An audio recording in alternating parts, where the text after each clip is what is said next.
Shalom et bénédiction, Gutiom Tov, Chag Sameach à tout le monde, pour les fêtes de Tishri que nous vivons,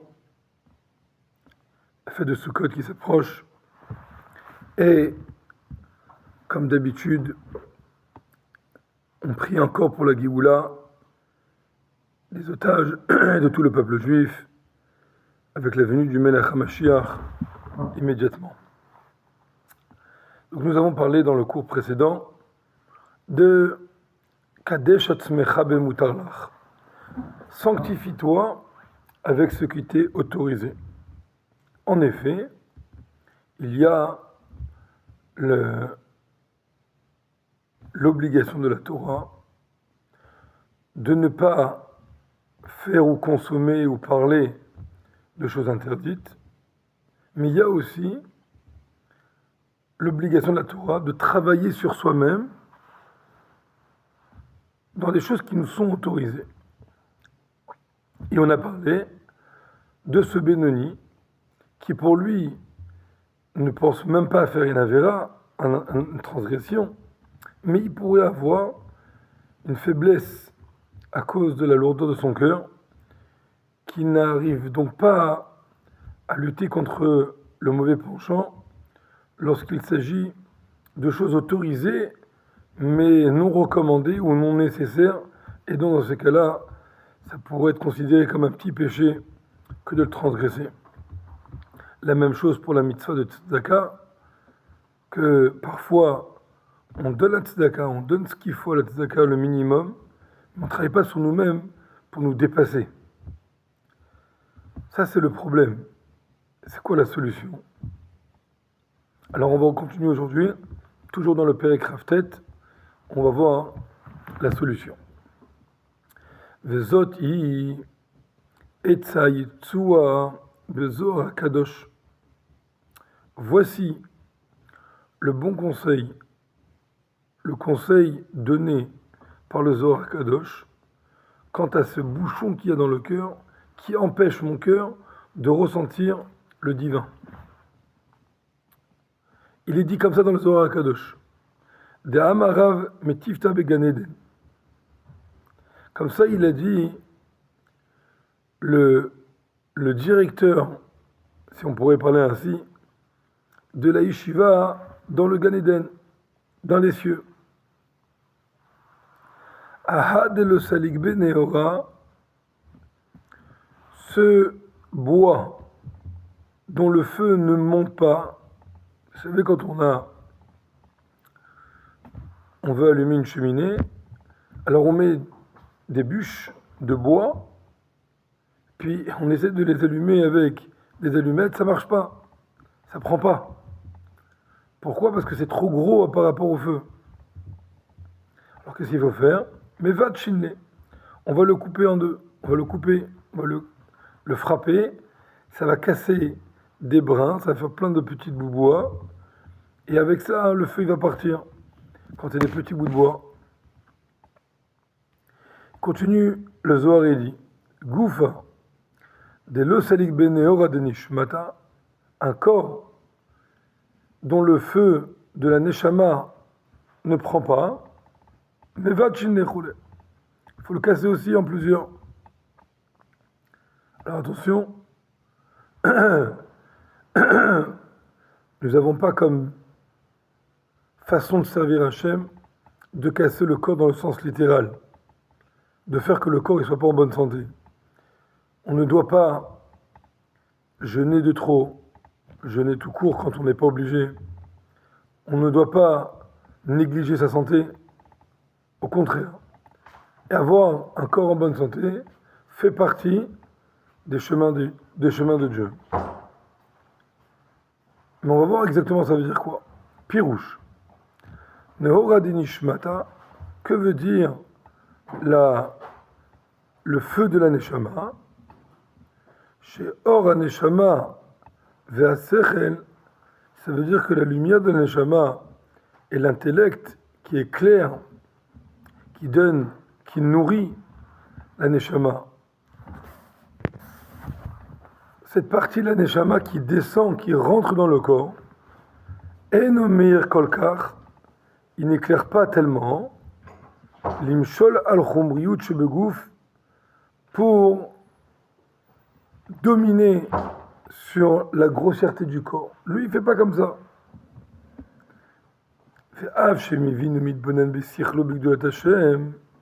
Et même si la personne elle comprend, c'est pas qu'il est bouché dans son cerveau, il comprend. Plus que ça encore, il réfléchit avec son cerveau, il réfléchit la grandeur de Dieu. On ne sent pas que tout ça, ça l'emballe. On ne sent pas que tout ça, ça le prend, il rentre dans le sujet. On ne sent pas qu'il est vraiment appris comme il faut.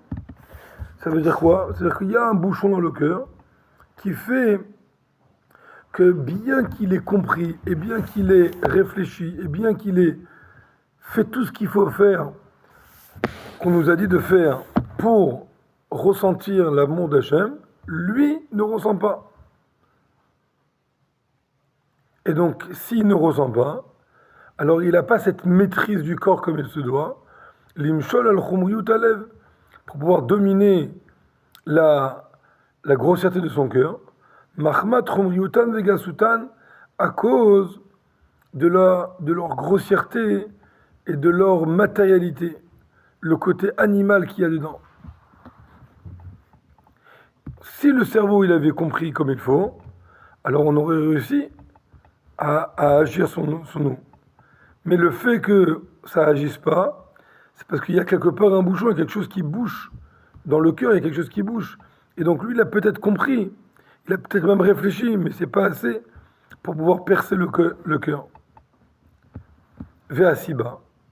Et la raison pourquoi c'est comme ça, qu'est-ce qui a bouchonné, qu'est-ce qui a fait ce bouchon dans le cœur qui empêcherait la lumière de la Gdusha de pouvoir s'exprimer comme il faut?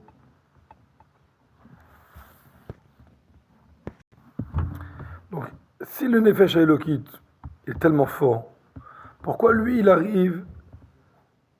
n'arrive pas à débouchonner ce bouchon-là? Il dit, c'est quoi la raison? C'est à cause de Gasut Aklipa, à cause Vasiba les Gasut Aklipa. C'est ça la raison, c'est parce que c'est trop grossier. On raconte sur un chassid qui était très pauvre. Tout le temps, il passait à servir Dieu, à prier, à étudier la Torah, à s'attacher à Dieu. Il avait un frère qui était très riche et qui n'étudie pas Chassidoute, qui n'était pas dans le même mode de vie. Quand la fille de ce chassid pauvre, elle arrivait à l'âge de mariage, il fallait payer le mariage, il est parti voir son frère pour lui demander de l'aide. Qui va demander de l'aide si ce n'est pas son frère? Son frère, il a accueilli, il a commencé à lui montrer sa richesse, lui montrer combien il est riche, combien il a fait,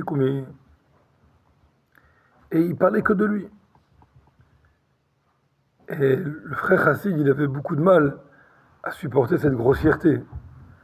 Alors il a dit à son frère, tu sais, il y a une bête qui vit dans la saleté, que chez le Chassid on appelle autre chose.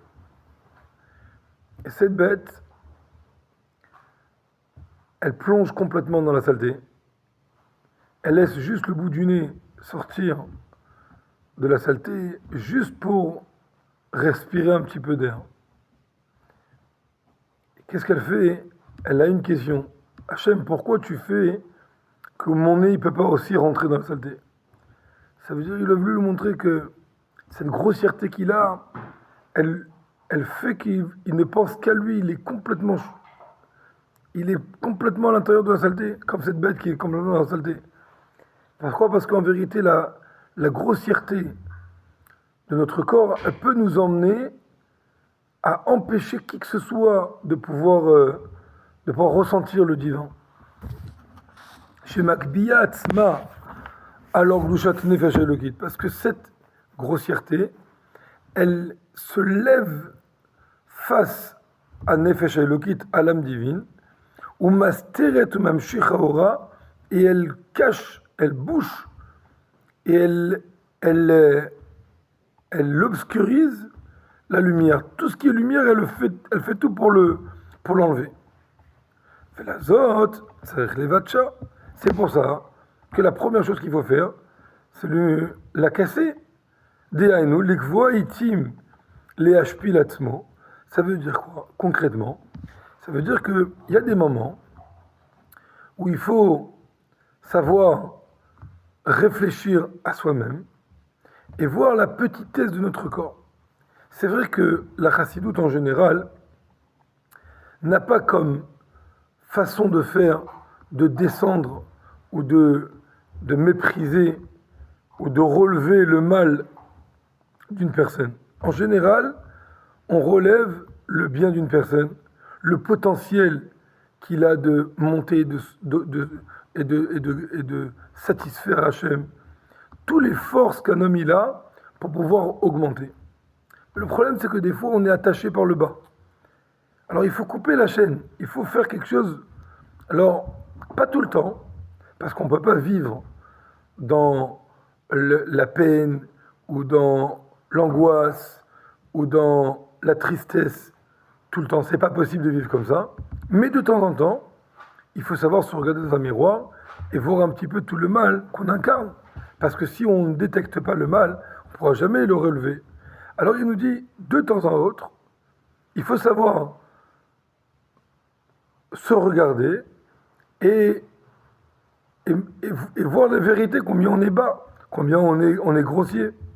Liot nivze be'enav nim'as, pour être méprisé à ses yeux et dégoûté, kakatou velev nishba, comme c'est écrit dans le pasouk, et un cœur brisé, ruach nishbera, un esprit brisé, iyasitra chara, c'est le côté négatif, le côté du Yetzera, shehi adam atzmo, que c'est ça l'homme lui-même, parce que l'homme il a été créé avec ce mal-là, et donc ce mal-là, pardon, ce mal-là, il emmène, il le tire, il le nivelle vers le bas. Bénonim. Chez les Bénonis, celui qui est moyen, qui ne fait pas pourtant d'Avera, mais il est grossier. Chez Nefesh Achiyunit de Mechaya Agouf, Ibetokfa Ketol Data Bilibo, que le Nefesh Achiyunit, l'âme vitale qui fait vivre ce corps, elle est encore puissante, comme le premier jour où il est né, dans son cœur. Nimtsa, Hi Adamatsu, ça veut dire que c'est lui-même. C'est pas une valeur ajoutée à lui. Et donc il doit un peu enlever ce mal qu'il a. Il faut enlever cette écorce qui est là. Comment? Par le fait de réfléchir combien on est bas. Arrêtez de croire qu'on est les plus grands, qu'on ne fait que du bien. Il faut se regarder un peu en face du miroir, en sachant en même temps combien de forces potentielles nous avons pour pouvoir augmenter. Mais de temps en temps, il faut savoir aussi se dire des vérités, comme ça on laisse paraître la Nefesh Elokit, qui va pouvoir s'exprimer après. Mais attachés, on continuera au prochain cours, le Perek Raftet, et on va le terminer aujourd'hui, c'est encore mieux. En même temps, c'est important de dire qu'il y a deux choses ici. Il y a l'essence de la personne et il y a la personne. La personne elle-même, elle est composée aussi de bien et aussi de mal. Et donc, si la personne, elle voit qu'elle n'arrive pas à ressentir le divin, c'est à cause de cette grossièreté qui, finalement, c'est l'homme lui-même. Mais, dans l'essence de la personne, c'est toujours positif. La halakha, elle est que lorsque quelqu'un il a un gros Yetzirara, un gros mauvais penchant, et qui ne veut pas écouter le rabbin, qui l'oblige par exemple à divorcer dans un cas bien précis, qui mérite un divorce, et lui il dit non, je ne vais pas donner le guet, je ne vais pas donner l'acte de divorce à sa femme. Qu'est-ce qu'on fait? On le frappe jusqu'à ce qu'il dise ok, je suis d'accord. Et quand il a dit je suis d'accord, on considère qu'il a dit ça de plein gré. C'est un peu étonnant. Lui, il ne voulait pas. Il a dit non, on l'a frappé tellement que finalement il a dit oui, c'est pas par volonté. La halakha dit que oui, c'est par volonté. Pourquoi? Parce qu'en vérité, en le frappant, on a réveillé l'essence de sa neshama. Et l'essence de sa neshama, elle voulait vraiment faire Torah Mitzvot. Elle voulait écouter le Rav. Simplement, c'est que son corps et son côté extérieur, cette valeur ajoutée, mais qui est devenu lui-même, qui aujourd'hui, c'est lui, elle a dit non. Alors maintenant, quand il a dit oui, après qu'on l'a frappé, c'est vraiment l'essence de lui-même. Val nefesh elokit shebo, neema, neshama shnatatabi teorai. Et sur ce nefesh elokit, sur cette âme divine qui attend de lui, il est dit, la neshama que tu m'as donnée, elle est pure. Ça veut dire quoi tu m'as donné? Chez la tatabi d'Aïka, que tu m'as donné parce qu'en vérité c'est pas moi. Moi c'est le corps, moi c'est l'âme animale, moi c'est cette grossièreté.